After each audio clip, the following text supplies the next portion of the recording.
માંગરોળના કંસાલી ગામની ઘટના, શોર્ટ સર્કિટથી શેરડીના ખેતરમાં લાગી આગ।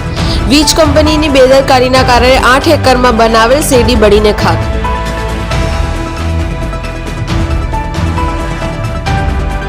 ખેતર માલિકને લાખોનું નુકસાન।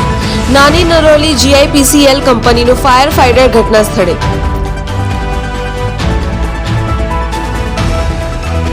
GEBની ટીમ ઘટના સ્થળે પહોંચી વીજ પુરવઠો બંધ કરાયો।